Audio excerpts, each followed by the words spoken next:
uno pues cuestiona y también reflexiona sobre su papel de hijo y cómo fueron sus padres consigo mismo, ¿no? Y cómo podemos mejorar eso o cómo no tratar de repetir los mismos errores. Muchos porque tenemos a papá y a mamá ahí y tenemos esos puntos de referencia de cómo o nos llevamos mejor con uno, mejor con otro, o cómo nos parecemos más a uno que a otro, pero hay muchas personas que no lo tienen, ¿no? Hay muchos hijos y muchas hijas que crecen sin una de las dos figuras y no tienen ese referente. ¿Qué tan importante sea? No lo sé, pero la pregunta se queda en la película. Pues no estoy tan de acuerdo contigo. Creo que Saide, que es una increíble actriz y que le dio una fuerza y un vigor y una energía al personaje de la mamá. A la mamá la vemos tanto de noche como de día. Soluciona un poco el duelo de haber perdido a su padre a través de educar a su hijo y de su propia paternidad. Amigas y amigos de Cinéfilos en Apuros, ¿cómo están? Soy Elia Leonardo. En esta ocasión tengo dos invitados para hablar de uno de los estrenos mexicanos con que iniciamos el primer bimestre de este 2026, de una película independiente, porque sí, también hay que voltear a ver qué es lo que se está haciendo en el cine independiente mexicano. Me refiero en este caso a El hijo de su padre, y me acompañan el director Aarón Fernández y Daniel Damusi, actor protagonista. Aarón, Daniel, bienvenidos sean. Gracias, Muchas, muchas gracias. muchas gracias por la invitación y por el espacio. A ver, pues quiero comenzar contigo, Aarón, y te tengo que hacer una pregunta muy ordinaria, pero de ahí vamos a arrancar. ¿Qué edad tienes? Uy, qué indiscreto. Tengo 53 años. Te hago esta pregunta por lo siguiente, y es que ustedes, amigas, amigos, van a encontrarse una historia que va a explorar la paternidad desde dos ángulos, el hombre que es padre y el hombre que también es hijo y tiene un pasado con el padre. Y si te preguntaba la edad, Aaron, es porque yo a mis 44 vengo con una obsesión con el tema paterno a partir de explorar a mi propio padre, quien falleció hace 20 años, pero como que hasta ahora dije, creo que hay algunos huecos en nuestra historia, hay algunas heridas, hay algunas culpas, hay algunos perdones que debemos conversar, aunque él ya no está. Y me vino Ujú, hasta después de los 40, ¿no? ujú. Entonces yo no sé si tiene que ver mucho con esto de que algunos hombres a determinada edad nos atrevemos a explorar porque a lo mejor le tememos a la figura paterna, la otra es porque lo postergamos y cuando nos dimos cuenta ya pasó el tiempo o de dónde viene esto. Y más aún en el caso del cine, porque pues la figura paterna en este tipo de exploraciones no es que se toque mucho, ¿no? Como que somos una sociedad muy reservada con ello, incluso me atrevo a decir que nosotros como hombres tenemos ciertas barreras y ciertas distancias cuando queremos tocar el tema de las paternidades, más con aquellas paternidades que sí estuvieron presentes, pero que por azares de la vida, del destino, se nos fueron antes de tiempo. ¿De dónde viene también esta intención tuya de una historia por explorar la paternidad así? Sí, pues son reflexiones realmente muy interesantes las que haces. Nada más para que el auditorio sepa, el hijo de su padre es la historia de Gabriel, que tiene un hijo de 4 años, que se llama Roque, y es papá soltero, ¿no? Entonces, acompañamos todo su cotidiano, el día a día, muy en detalle, y obviamente, pues, esta relación padre-hijo con todos sus altibajos, pero de manera muy tierna, muy detallada, ¿no? Y también acompañamos el trabajo de duelo que Gabriel tiene que hacer con respecto a la muerte de su propio padre, ¿no? Entonces, pues yo cuando tuve la idea del personaje de Gabriel, era muy importante dejar claro que él decide ser papá soltero por decisión propia, no porque la madre de su hijo se murió o los abandonó, se fue a otro lado, sino que era una decisión propia de él, racional y muy, muy clara, ¿no? Él tiene deseo de ser padre y escoge ser padre y, pues lo cumple realmente a cabalidad.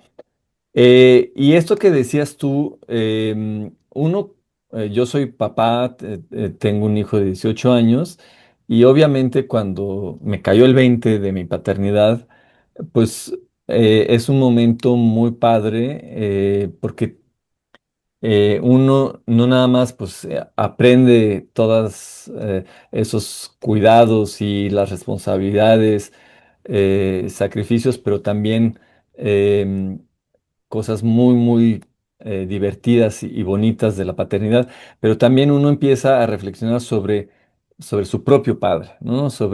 Y poner en perspectiva. Entonces, em, yo creo que para cualquier persona, mamá o papá, es así, ¿no? Uno pues cuestiona y también reflexiona sobre su papel de hijo y cómo fueron sus padres consigo mismo, ¿no? Y cómo podemos mejorar eso o cómo no tratar de repetir los mismos errores o simplemente pues pensar en ello, ¿no? Y uno entiende mejor a sus padres cuando uno es papá o mamá, ¿no? Ahora Entonces, voy ujú. con Daniel, que es Gabriel, un personaje que es también periodista. Te digo que hay muchos puntos identificables con la historia, que es periodista, que radica y habita en la Ciudad de México, pero es un padre y es un hombre muy sereno, ¿no? Que uno incluso hasta dice, bueno, en qué momento va a tronar este hombre? ¿En qué momento se tiene que estresar? Y tarde que temprano llega ese momento.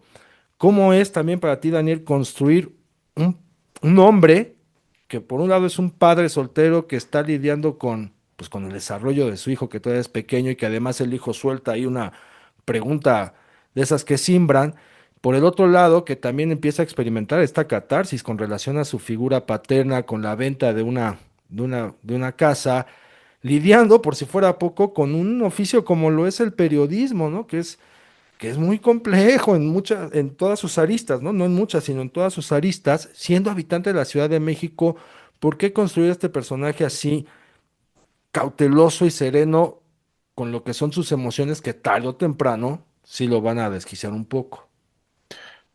Pues, pues fíjate que la verdad es que fue un proceso muy padre poder la creación de este personaje porque además venía muy claro en el guión, ¿no?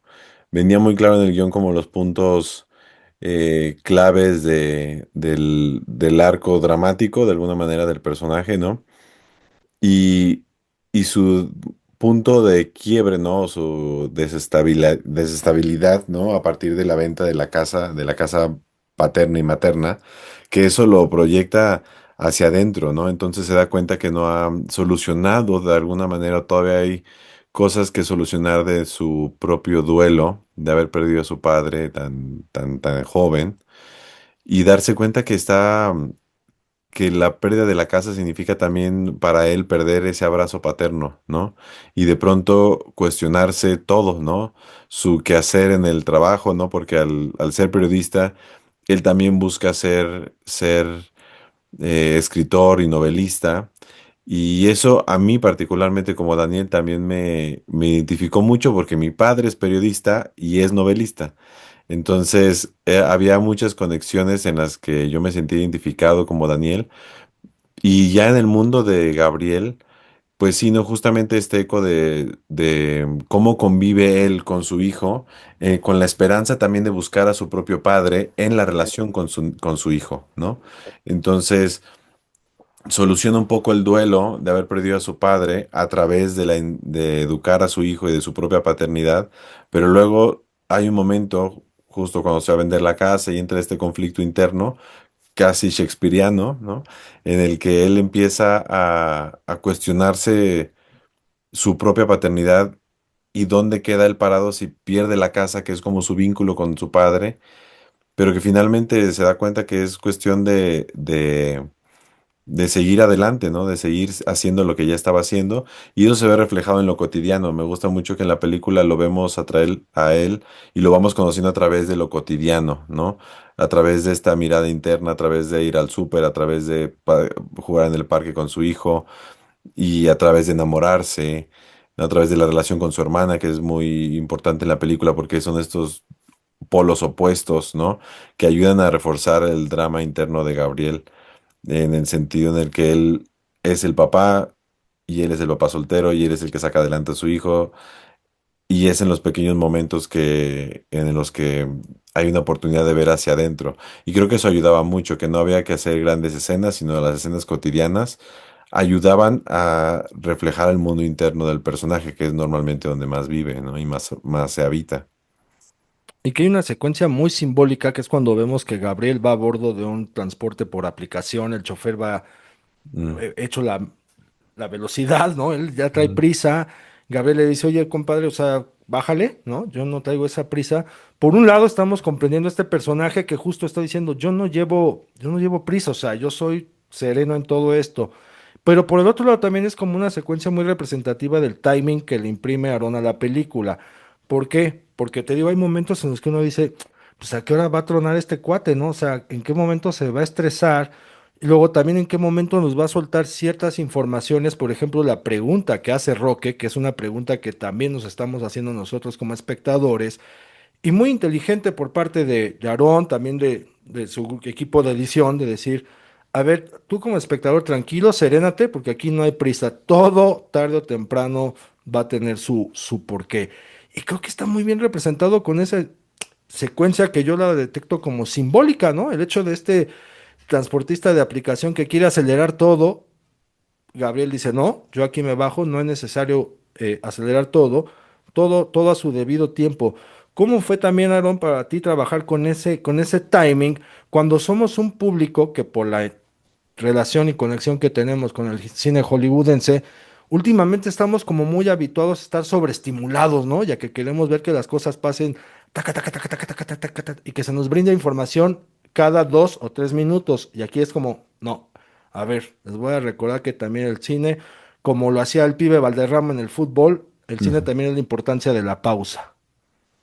Sí, muy buena observación. Fíjate que efectivamente es una película que no le entrega todo de sopetón al público, sino que es una película que marca un paso que no es lento, no es una película lenta, suceden muchas cosas, tiene un Es que ritmo. no hay películas lentas ni rápidas, ¿no? Van a su ritmo. Exacto, pero digo, o sea, sí hay películas extremadamente contemplativas donde es un plano fijo y no pasa nada, no es para nada el caso de esta película, no tengo nada en contra de las películas contemplativas, al contrario, me gustan, pero en esta película es como muy descriptiva, o sea, como que acompañamos muy en detalle el cotidiano de los personajes, sobre todo de Gabriel y de Roque, ¿no? Su vida diaria cotidiana, y dentro de esta aparente banalidad que se está describiendo, poco a poco se van infiltrando los momentos dramáticos o las informaciones dramáticas, ¿no? A mí me gusta eso, porque finalmente pues, entras como que en este mood de, pues estás viendo, te están describiendo un mundo y paf, cuando menos te lo esperas te enteras de algo, ¿no? Pero no es como todo eh, tan evidente y tan masticado. Entonces, pues el público sí tiene que estar como atento a eso. Em, y la escena del carro que tú mencionas, pues puede ser una metáfora, pero también es como un adelanto de lo que después viene. Con el accidente, ¿no? Con el accidente del padre, que Gabriel pues no maneja, él está un poco traumado y no maneja, tiene que usar estos taxis de aplicativos para moverse en la ciudad o transporte público, pero pues es como eso, como que resurge el fantasma del accidente, ¿no? En el carro. Entonces, no voy a hacer ningún spoiler, ¿no? Ujú. De ese accidente, pero sí, efectivamente es tu observación sobre el ritmo y sobre cómo se va llevando al personaje, perdón, al público, es importante. Sí, y es que te digo, la secuencia está en un momento en el que uno como espectador ya se está preguntando cosas o ya se está inquietando. Es, a ver, quiero saber lo mismo que Roque va a preguntar. y por el otro lado es quiero ver a este compadre ya desesperado. Quizá te digo porque uno es habitante de la capital, porque uno también es periodista y vivimos a cierto ritmo. Ahora vuelvo con Daniel. Daniel, hay una secuencia bien interesante que tienes con Ana Sofía Gatica, ¿no? Cuando te pregunta o le pregunta a Gabriel si es un hijo de su padre o es un hijo de su madre. Gabriel expresa qué es para él la paternidad, cómo es la construcción de esa paternidad cuando está con Roque, pero ella también esgrime algo. Y no está hablando el personaje, sino creo que está hablando ella, Ana Sofía. Y lo digo porque recientemente su papá, Carlos Hermosillo, en una entrevista comentó que a él se le dificulta mucho la relación con su hija viéndola en pantalla porque no puede, ¿no? Dice, me cuesta mucho trabajo, de mis hijos es con la que más difícil tengo una relación. Y Ana Sofía o el personaje dice, yo afortunadamente me parezco a mi mamá y no me parezco a mi papá. Fue como, aquí estoy escuchando yo a Ana Sofía, ¿no? Hay como una confesión de parte, Mm. por así decirlo.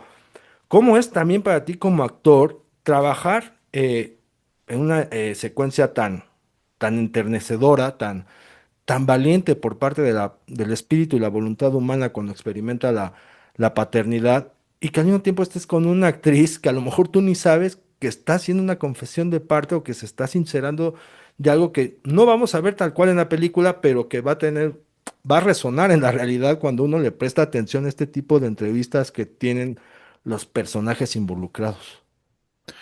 Pues mira, como te comentaba hace rato, ¿no? Yo creo que todos nos encontramos de cierta manera a veces en los personajes, sin que eso quiera decir que somos nosotros, porque siempre yo soy un partidario de dejar que el personaje se exprese y no ponerle cosas personales, ¿no? Pero siempre hay un reflejo, ¿no? Siempre hay un reflejo que además te ayuda a conectar de una manera diferente, ¿no? Como te decía, mi propio padre es periodista y escritor, pero yo no soy papá. ¿No? Sin embargo, la paternidad para mí, como Daniel, es algo muy importante, es algo que siempre está presente de alguna manera, ¿no? Entonces, poder llevarlo a la pantalla y vivir en la pantalla, vivir en la ficción esta paternidad, pues me brindó a mí, me enriquece a mí como persona, pero también creo que sí es muy importante dejarle ese espacio a que las palabras del personaje nazcan, ¿no? Y además esa escena creo que fue una de las escenas que más platicamos antes de filmarlas con Aarón, sobre eso, ¿no? Sobre cómo uno busca que los hijos se le parezcan y es egoísta hasta cierto punto, porque ellos van a surgir como quieran surgir, ¿no? Y también le pasa a uno, ¿no? Cuando a veces, ¿no? En algún momento de la vida dices, no manches, me estoy enojando igual que mi mamá o me estoy enojando igual que mi papá. Y conforme uno va encontrando distintos retos en la vida, te das cuenta que reaccionas a veces como tú, pero muchas veces es una influencia de papá y de mamá. Y lo interesante aquí es como Gabriel dice, ¿no? Como de mi papá no sé, lo conocí muy poco, entonces no tengo esa referencia de saber si me parezco a él o no. Choco mucho con mi mamá, a lo mejor es porque me parezco a ella, y de alguna manera también anticipa un poco o nos cuenta un poco lo que también vive Roque, ¿no? Que vivirá él, ¿no? Pues yo no sé qué de mí es de mi mamá porque no la conozco, ¿no? Y entonces ese andar en la vida sin darnos cuenta, tenemos un norte y un sur, muchos porque tenemos a papá y a mamá ahí y tenemos esos puntos de referencia de cómo o nos llevamos mejor con uno o mejor con otro, o cómo nos parecemos más a uno que a otro, pero hay muchas personas que no lo tienen, ¿no? Hay muchos hijos y muchas hijas que crecen sin una de las dos figuras y no tienen ese referente. ¿Qué tan importante sea? No lo sé, pero la pregunta se queda en la película y eso es de las cosas que más me gustan de la peli, que no busca resolvernos, no busca decirnos qué está bien y qué está mal, nos pone un momento y un retrato de la vida que es importante y ya, nos lo retrata, ¿no?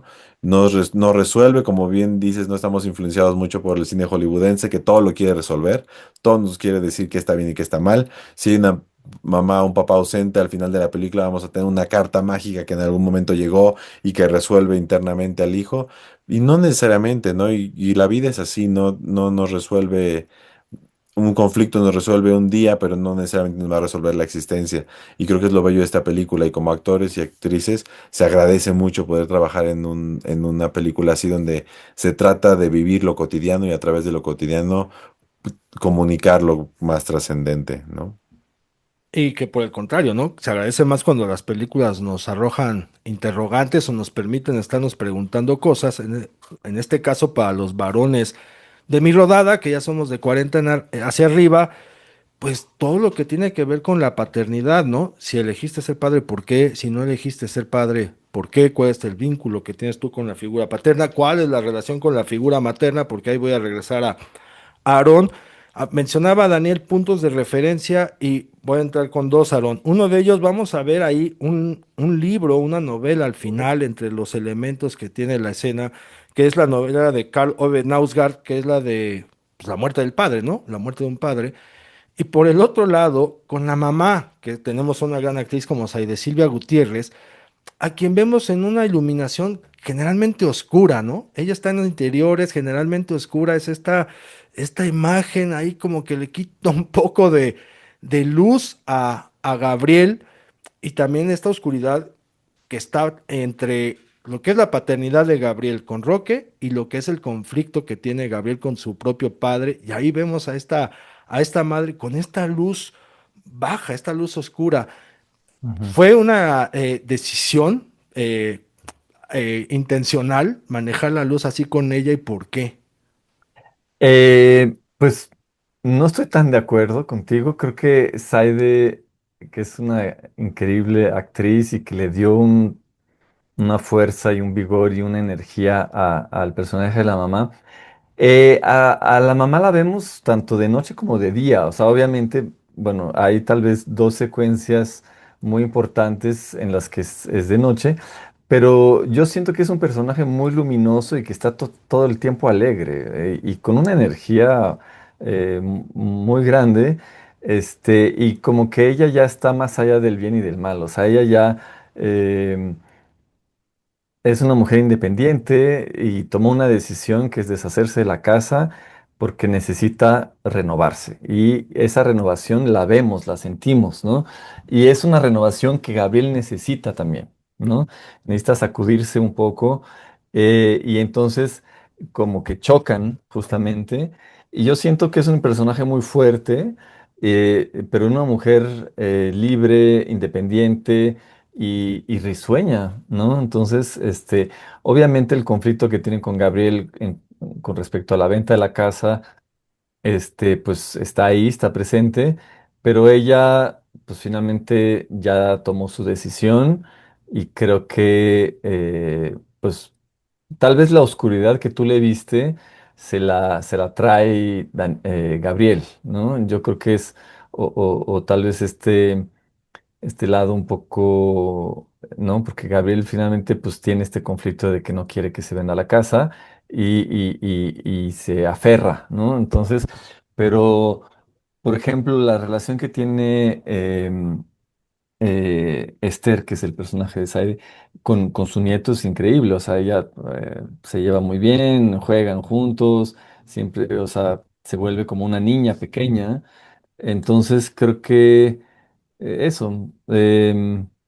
¿No? Y la referencia de los libros que decías, pues básicamente es porque Gabriel es escritor, ¿no? Además de ser periodista, escribe, tiene dos novelas publicadas, y pues era como un guiño ahí a esa novela fantástica, ¿no? Que también fue muy exitosa y que tiene pues, esta referencia de la muerte del padre, que es, en cuanto a contenidos, pues no tiene nada que ver con mi película, pero sí temáticamente, ¿no? Y pues hay varios escritores también que estuve leyendo durante el proceso creativo, que sí hablaban o reflexionaban mucho sobre paternidad. Está Alejandro Zambra, que es un escritor chileno radicado aquí en México, que acaba de sacar un libro el año pasado que se llama Literatura Infantil, pero ya había escrito algunos textos sobre paternidad en otro libro que se llama Tema Libre, un libro muy interesante que habla de paternidad, de la ausencia del padre, es La cabeza de mi padre, de Alma Delia Murillo, Ujú. y que es muy, muy interesante, y que justamente habla de los personajes o habla de una compañía de ella que no conoció a su madre. Entonces ella se compara, yo no conocí a mi papá y es horrible y terrible, pero esta compañera que no tiene mamá es todavía peor, ¿no? O sea, como que la ausencia de una madre se tolera menos que la ausencia de un padre, ¿no? Por lo menos aquí en México, socialmente hablando, es como dos cosas totalmente diferentes, ¿no? La ausencia de un padre es como está más normalizado, ¿no? Em, y pues eso creo que básicamente es lo que- A ver, Aaron, fíjate, me voy a llevar mi tarea. Mencionas que a lo mejor esta oscuridad viene del propio Gabriel, pero yo psicoanalíticamente habría de trabajar cómo está con el tema con mi figura materna y la exploración que tengo de mi padre, porque quizá también nosotros tenemos una imagen muy establecida de cómo tienen que ser las figuras maternas y que a lo mejor contrasta con la que nos está reflejando y nos está mostrando Saide, ¿no? Entonces, esa me la voy a llevar de tarea, ¿no? Voy a volver Ujú. a repasar la película y además en mi propio diálogo interior. Y ya para cerrar, ahora sí que Daniel, posteriormente Aarón, este espacio es suyo, este programa es suyo. ¿Qué le quieren decir a la banda, a la gente con relación al hijo de su padre, para que la vean también, para que se acerquen al cine independiente mexicano, al cine mexicano en general? Pues, pues primero invitarlos a que vengan a ver una película que yo creo que su mayor, bueno, no, una de sus riquezas más profundas es la belleza de lo cotidiano, ¿no? Y cómo existen los pequeños, los grandes pequeños héroes en lo cotidiano, en el día a día. No es una película estruendosa ni resultista. Es una película de que refleja y proyecta una realidad muy, de una manera muy poética, creo yo, y muy sencilla y por sencilla profunda, y que vengan a verla a partir de este 5 de febrero en salas. Ahí podrán ver en redes sociales y pues, si la buscan, ahí estamos ahí promoviéndola. Y pues sí, ¿no? Que apoyen el cine mexicano que por alguna extraña razón es muy difícil ver proyectadas películas mexicanas en México. Entonces, ya que tenemos la oportunidad de estar ahí, que apoyemos el cine mexicano independiente, que es tan maltratado por muchos medios y por la industria en general, pero creo que vale mucho la pena acercarnos y ver historias que nos reflejen y nos digan algo tan personal como es esta película, ¿no? Aarón, Sí, así es. Pues los invito a que vayan a ver El hijo de su padre a partir del 5 de febrero. Va a estar en Circuito de Cines Independientes. Es una película muy tierna y mm, extraordinariamente hermosa. O sea, visualmente y sonoramente es un viaje cinematográfico, ¿no? Entonces creo que sí vale la pena ir a verla en pantalla grande. Las actuaciones son fenomenales, sobre todo destacando a los dos personajes principales, que es Gabriel y Roque, el papá e hijo. Creo que se creó ahí una dinámica muy, muy padre, increíble, y pues lo van a ver en pantalla, ¿no? Hay momentos de mucha verdad. Eh, y el tema es, creo yo, muy interesante y muy actual. Entonces es una película que además de divertirnos y de entretenernos y que es una película muy emotiva, uno sale pues como sintiéndose bien, genera también debate, ¿no? Y creo que es muy importante eso. A mí me encantan las películas que cuando uno sale, pues se le quedan y uno empieza a reflexionar, a pensar, a conversar con sus familiares, amigos. Entonces creo que esta película, por más independiente que sea, tiene esa fuerza, ¿no? Entonces vayan a verla, aprovechen, no nos abrieron mucho espacio, pero no importa, la película está ahí y se va a quedar un tiempo si van a verla. Aarón, Daniel, pues muchas gracias por venir a Cinéfilos en Apuros. Muchas gracias a ti. Gracias Am- por el espacio. no, por nada. Amigas, amigos, a ver, para aquellos que me están escuchando y se acaban de convertir en padres, anótenla a su agenda para que le echen ojo y a ver cómo les está resonando. Para aquellos que están en la disyuntiva entre si ser o no ser papá, échenle ojo para que también les resuene de otra manera. Y para aquellos que tomaron la decisión de decir, yo no quiero, ya te las arreglas como puedes, mi amor, échenle ojo, reflexionen muy bien su decisión y empiecen a pensar acerca de la paternidad, porque es un tema que es muy complejo, que nos va a invitar a reflexionar, a cuestionarnos y, por qué no, también a confrontarnos, no solamente con el rol de la figura paterna, sino también con nuestro rol masculino, nuestro rol en la sociedad, nuestro rol nuclear. Así que anoten El hijo de su padre y ya les dije, sigan viendo cine mexicano. Listo. Gracias. Muchas gracias. No, pues gracias a ustedes, te digo.